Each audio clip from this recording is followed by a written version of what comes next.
Like and subscribe for more educational content.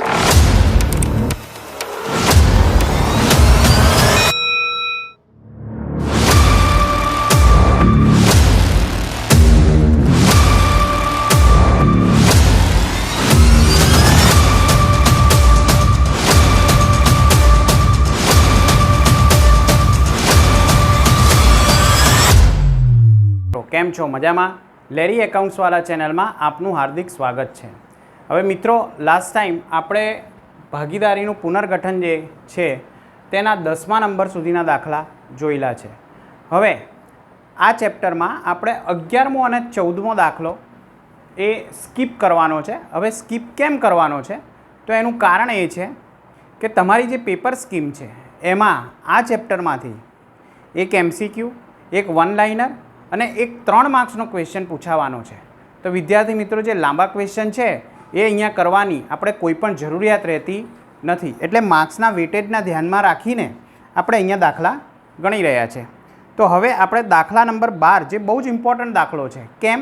કારણ કે આટલી વિગતોના આધારે તમને 3 માર્ક્સનો દાખલો ચોક્કસપણે પૂછાઈ શકે. એટલે બોર્ડ એક્ઝામમાં એવું બની શકે કે આ જ દાખલો છે ડબલ રકમ સાથે અથવા અડધી રકમ સાથે તમને પૂછાઈ શકે. તો દાખલાની વિગત જોઈએ. અક્ષય અને સંકેત ભાગીદારી પેઢીના ભાગીદારો છે. તેમની વચ્ચે નફા નુકસાનનું પ્રમાણ 2:1 છે. તારીખ 31/3/2017ના રોજ પેઢીના ચોપડે નીચેની બાકીઓ છે. નફા નુકસાન ખાતું ઉધાર બાકી બતાવે છે. નફા નુકસાન ખાતું ઉધાર બાકીનો અર્થ છે કે ખોટ. અનામત ભંડોળ 27,000. કારીગર નફા ભાગ ભંડોળ 33,000. હવે તમને ખ્યાલ છે મિત્રો, કારીગર નફા ભાગ ભંડોળ એ આપણા માટે એક દેવું છે. જ્યારે કારીગર રિટાયર થશે, નિવૃત્ત થશે, ત્યારે આપણે તેને નફાનો એનો ભાગ એને સુપરત કરવો પડશે. માટે એ દેવું છે, તે ભાગીદારો વચ્ચે વેચી શકાય નહીં. હવે કારીગર અકસ્માત વળતર ભંડોળ એ 21,000 છે. ઉપરોક્ત તારીખે અક્ષય અને સંકેતે તેમના વચ્ચે નફા નુકસાન ફાળવણીનું પ્રમાણ, નવું પ્રમાણ જે છે 1:1 નક્કી કર્યું છે. હવે કારીગર અકસ્માત વળતર ભંડોળ સામે કારીગરને 6,000નો દાવો ચૂકવવાનો બાકી છે. પેઢીના ચોપડે એકત્રિત થયેલ નફા કે ખોટની વહેંચણી દર્શાવતી આમનોંધ પસાર કરો. તો અહીંયા મિત્રો આપણે આમનોંધ લખીએ. તો તમને ખ્યાલ છે મિત્રો કે અહીંયા જે ખોટ છે એ ફક્ત એક જ આપેલી છે, એટલે કે નફા નુકસાન ખાતાની ઉધાર બાકી તમને આપેલી છે. તો આપણે આમનોંધ લખીએ. આમનોંધ માટે તમને ખ્યાલ છે કોલમમાં છે વિગત, ઉધાર રકમ અને જમા રકમ. હવે ₹18,000 નફા નુકસાન ખાતું ઉધાર બાકી તમને બતાવે છે. એટલે આ આપણે ભાગીદારોના જૂના પ્રમાણમાં આપણે વેચવું પડશે. અક્ષય અને સંકેત. તો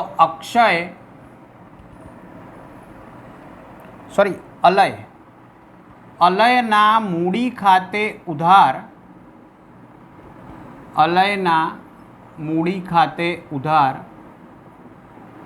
સંકેતના મૂડી ખાતે ઉધાર, તે નફા નુકસાન ખાતે જમા. હવે મિત્રો 18,000ની બાકી છે. 18,000ને અલય અને સંકેતમાં આપણે 2:1ના પ્રમાણમાં વેચી દઈશું. એટલે તમારો જવાબ આવશે 12,000 અને 6,000. કુલ રૂપિયા 18,000. આ આપણી જે નુકસાન છે એ આપણે ભાગીદારો વચ્ચે વેચ્યું. હવે જે અનામતોની બાકી છે, તો અનામત ભંડોળ એ પૂરેપૂરું વેચી શકાશે. બરાબર. તો તમારી આમનોંધ થશે અનામત ભંડોળ ખાતે ઉધાર 27,000. કારીગર નફા ભાગ ભંડોળ મેં તમને જણાવ્યું તેમ આ આપણા માટે દેવું છે માટે એને આપણે વેચીશું નહીં. હવે કારીગર અકસ્માત વળતર ભંડોળ, એમાં મિત્રો 6,000નો દાવો ચૂકવવાનો બાકી છે, તો 21,000માંથી 6,000 આપણે બાદ કરીશું અને બાદ કર્યા પછી જે રકમ વધશે તે આપણે ભાગીદારો વચ્ચે વેચીશું. એટલે કે કારીગર અકસ્માત વળતર ભંડોળ ખાતે ઉધાર 21,000ની રકમમાંથી 6,000 જે ચૂકવવાની બાકી છે દાવો એ માઇનસ કરી દઈશું, એટલે આપણને મળશે 15,000. હવે આ 15 ને 7 42,000 રૂપિયા જે છે એ 42,000 રૂપિયાને આપણે અલયના મૂડી ખાતે અને સંકેતના મૂડી ખાતે વેચીશું. અલય ખાતે અને તે સંકેત ખાતે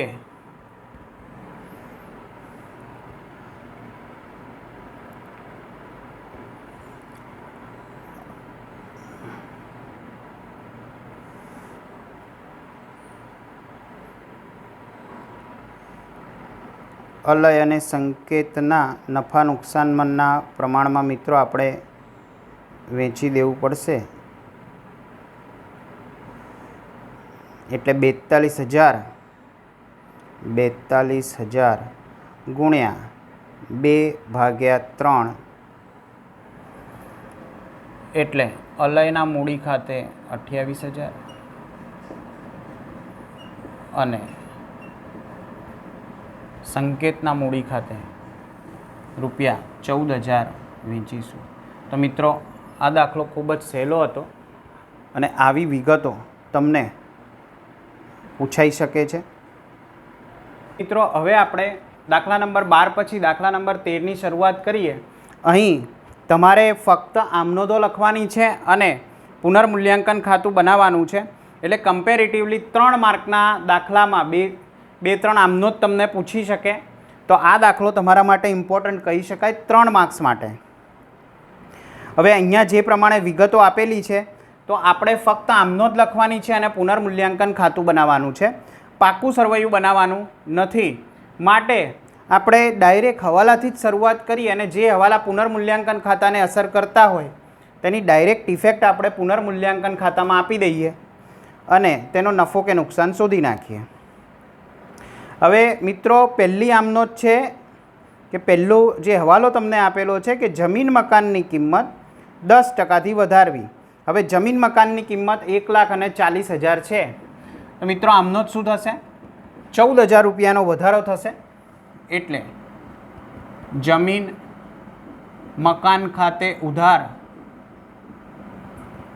રૂપિયા 14,000 અને તે પુનર્મૂલ્યાંકન ખાતે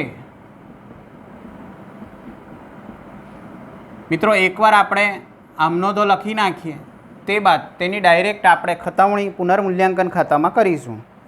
યંત્રો અને ફર્નિચરની કિંમતમાં 40%નો ઘટાડો કરવો. હવે યંત્રો તમને 80,000 રૂપિયા આપ્યા છે તો 80,000ના 40% એટલે 8 ચોક 32,000 રૂપિયા થાય. 32,000નો ઘટાડો છે. ઘટાડો હોય એટલે તમને ખ્યાલ છે મિત્રો પુનર્મૂલ્યાંકન ખાતું ઉધાર થશે. પુનર્મૂલ્યાંકન ખાતે ઉધાર 32,000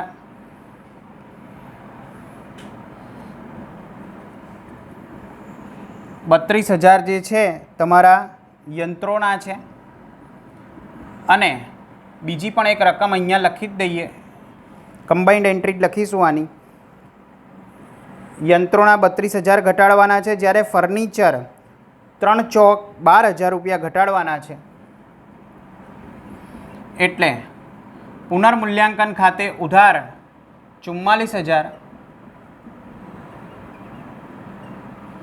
તે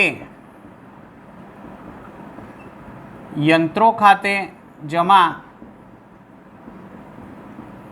32,000 અને તે ફર્નિચર ખાતે જમા રૂપિયા 12,000. આની સંયુક્ત આમનોંધ આપણે લખી છે કારણ કે બંને મિલકતોમાં ડાયરેક્ટ ઘટાડો જ આપેલો છે. હવે દેવાદારો પર ₹1000ની ધાલખાદ અનામતની જરૂરિયાત નથી. તો મિત્રો અહીંયા ધાલખાદ અનામત તમને ₹1500 આપેલા છે, ₹1000ની જરૂરિયાત નથી, માટે એ આપણા માટે ફાયદો થશે. તો અહીંયા પુનર્મૂલ્યાંકન ખાતું જમા કરવામાં આવશે અને ધાલખાદ અનામત ખાતું ઉધાર કરવામાં આવશે. એટલે ધાલખાદ અનામત ખાતે ઉધાર ₹1000 તે પુનર્મૂલ્યાંકન ખાતે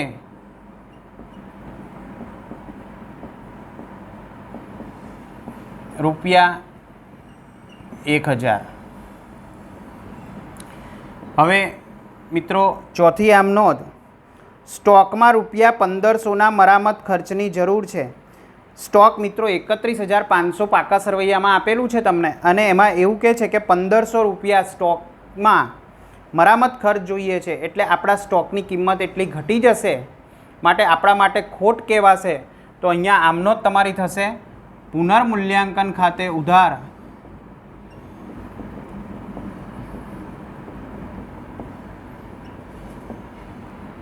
₹1500 અને તે સ્ટોક ખાતે જમા ₹1500. હવે પાંચમી આમનોંધ લખીશું મિત્રો કે કુલ લેણદારોમાંથી હવે 1500 ચૂકવવા પડશે નહીં, જેથી ચોપડે નોંધ કરવાની છે. તો મિત્રો ₹1500 હવે આપણે નહીં ચૂકવવા પડે લેણદારોને, તો એ આપણા માટે નફો કહેવાશે. માટે આપણી આમનોંધ થશે લેણદારો ખાતે ઉધાર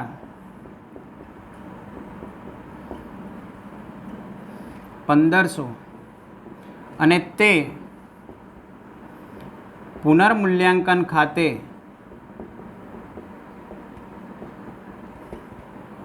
₹1500. તો આપણી ચૂકવવાના બાકી ખર્ચા ₹10,000 અને મળવાની બાકી આવક ₹2000 છે.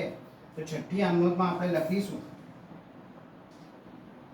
ચૂકવવાના બાકી ખર્ચા પુનર્મૂલ્યાંકન ખાતે ઉધાર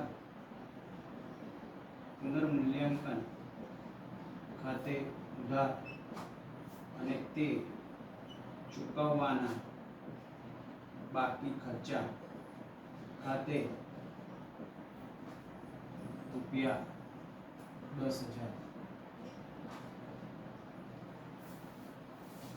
મળવાની આવક મિત્રો ₹2000 છે.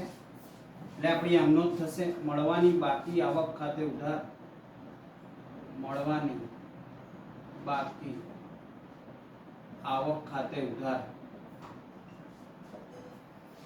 ₹2000 અને તે પુનર્મૂલ્યાંકન ખાતે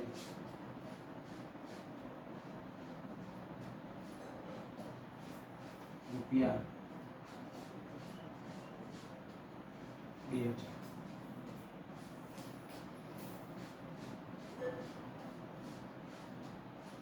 હવે મિત્રો આપણી સાતમી આમનોંધ, રોકાણો તેની બજાર કિંમતે દર્શાવવાના છે. અહીં રોકાણો ચોપડા કિંમત ₹20,000 આપેલી છે, જ્યારે તેની બજાર કિંમત ₹18,000 છે. માટે ₹2,000નો મિત્રો ઘટાડો થઈ રહ્યો છે. ઘટાડો થાય આપણા માટે ખોટ છે, મિલકતોમાં ઘટાડો થઈ રહ્યો છે. તો પુનર્મૂલ્યાંકન ખાતે ઉધાર ₹2000 તે રોકાણો ખાતે ₹2000. બસ મિત્રો અહીંયા આપણી બધી આમનોંધો પૂરી થાય છે. હવે આપણે પુનર્મૂલ્યાંકન ખાતું જે બનાવ્યું છે તેમાં આ જે આમનોંધો લખી છે એની ખતવણી કરીશું.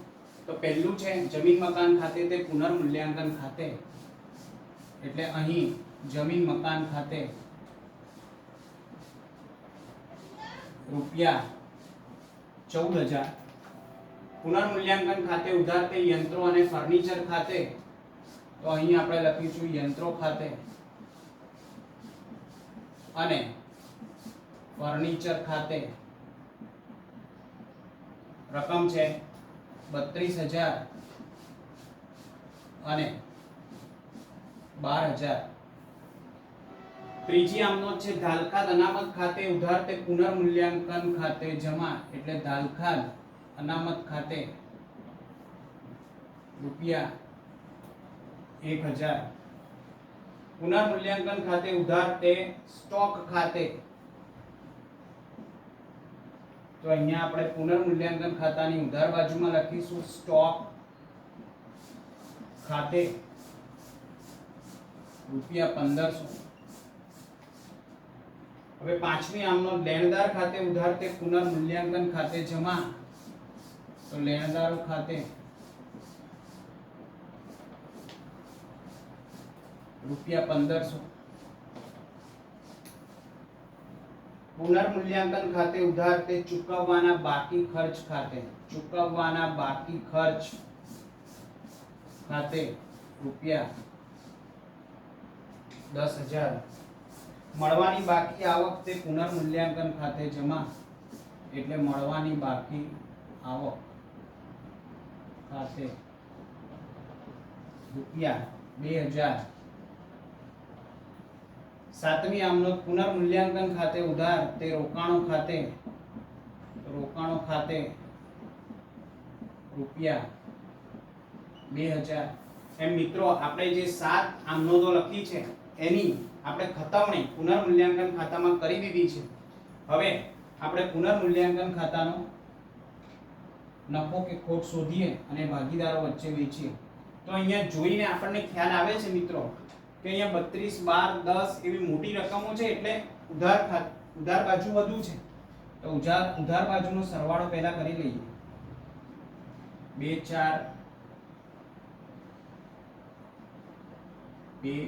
4, 5, 6 ને 7, 3 ને 4 ને 5, એટલે 57,000. 2 ને 2, 4 ને 5 ને 6 ને 7, એટલે 57,500.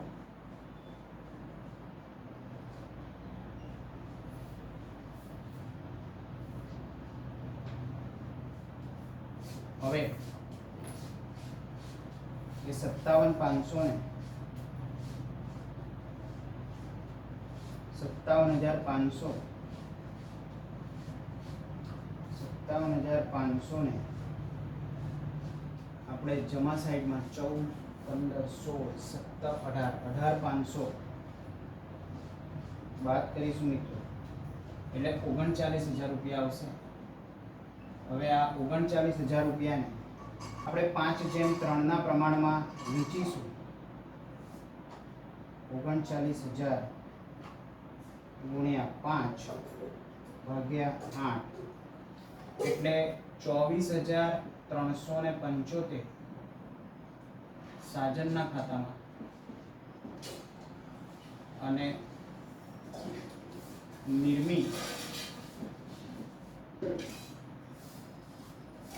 નિર્મીમાં આપણે 39,000 ગુણ્યા 3 ભાગ્યા 8, એટલે 14,625, એટલે આમ આ પુનર્મૂલ્યાંકન ખાતાની ખોટ કહેવાશે. અને આ બંને ભાગીદારોને આપણે 5:3 ના પ્રમાણમાં વેચી દીધું છે. હવે 39,000 રૂપિયા આપણે છેલ્લે સાજન અને નિર્મીને વેચ્યા પછી એક છેલ્લી આપણે આમનોંધ લખવાની રહી જાય છે. અહીંયા એ 8 નંબરની આમનોંધમાં આપણે લખીશું સાજન ના મૂડી ખાતે ઉધાર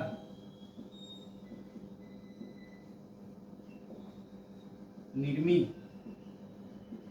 ના મૂડી ખાતે ઉધાર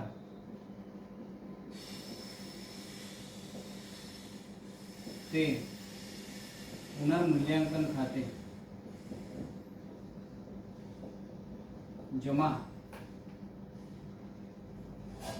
24,375, 14,625, એટલે કુલ રકમ 39,000. એટલે આમ અહીંયા મિત્રો આપણી બધી જ આમનો કમ્પ્લીટ થાય છે.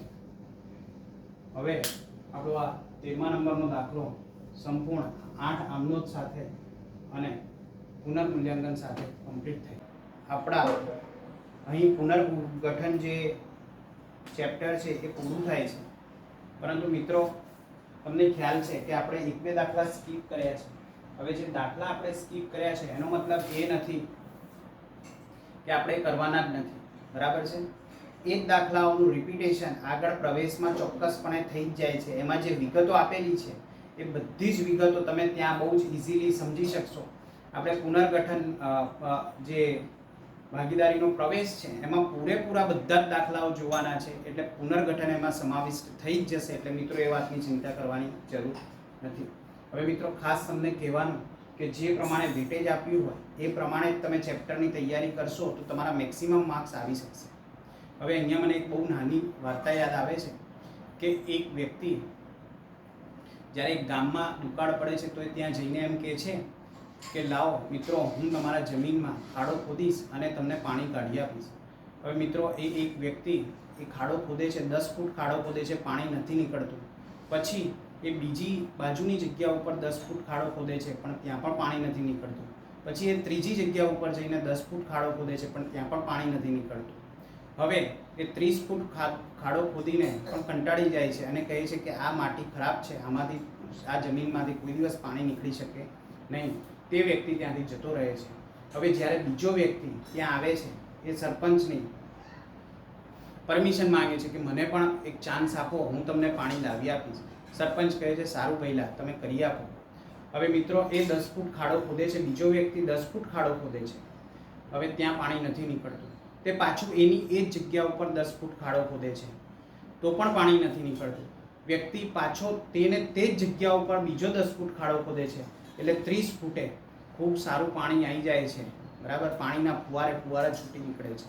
હવે મિત્રો તમે જોયું કે એક વ્યક્તિએ 30 ફૂટ ખાડો ખોદ્યો, એટલી મહેનત કરી. બીજા વ્યક્તિએ પણ 30 ફૂટ જ ખાડો ખોદ્યો, એટલી જ મહેનત કરી, પરંતુ બીજો વ્યક્તિ સફળ થયો. એનું કારણ એ જ છે કે એણે એક જ જગ્યા પોતાના પ્રયત્નો ચાલુ રાખ્યા. આપણે પણ જે ચેપ્ટર્સ બહુ જ ઇમ્પોર્ટન્ટ છે એ ચેપ્ટરના જે પ્રકારના દાખલા બોર્ડ એક્ઝામમાં પૂછાવાના છે એવા દાખલાઓ ઉપર ફોકસ કરીને એને બહુ જ વ્યવસ્થિત રીતે તૈયાર કરીએ તો આપણા 100% માર્ક્સ આવશે. મિત્રો આપણે એકાઉન્ટ્સમાં ટોપર બનવાનું છે. મારું પોતાનું સપનું છે કે મારા જે પણ વિદ્યાર્થીઓ છે, બરાબર છે, જે મારી પાસે ટ્યુશન કરી રહ્યા છે, મારી પાસે ભણી રહ્યા છે અથવા પરોક્ષ રીતે પણ મારી સાથે સંકળાયેલા છે, તો તે વ્યક્તિઓના 90+ માર્ક્સ આવે. લેરી એકાઉન્ટ્સવાલામાં મારું જે જ્ઞાન છે એ જ્ઞાન હું તમને શેર કરીશ અને એનો ચોક્કસ લાભ તમને મળે તેવી હું મહેનત કરીશ. મિત્રો આ ચેનલને વધુને વધુ તમે લોકોને શેર કરશો અને આ સાથે આજનું પુનર્ગઠનનું આપણું ચેપ્ટર પૂરું થાય છે. હવે આપણે ભાગીદારીના વાર્ષિક હિસાબો જે મેં તમને જણાવેલું છે ફક્ત 3 દાખલામાં આખું વાર્ષિક હિસાબ મેં સમાવિષ્ટ કરી લીધું છે. કુલ દાખલાઓની સંખ્યા 22 થાય છે. આપણે 22 દાખલા કરવાની જરૂર નથી મિત્રો. ફક્ત વાર્ષિક હિસાબના મારા બનાવેલા પોતાના એ 3 દાખલા તમે કરી જશો તો એમાં હવાલાઓની તમામ વિગતો મેં કવર કરી લીધી છે, જેથી કરીને વાર્ષિક હિસાબોમાં ભાગીદારીના જે વાર્ષિક હિસાબો છે એમાં 11 માંથી 11 માર્ક્સ પૂરેપૂરા આવશે. Thank you very much.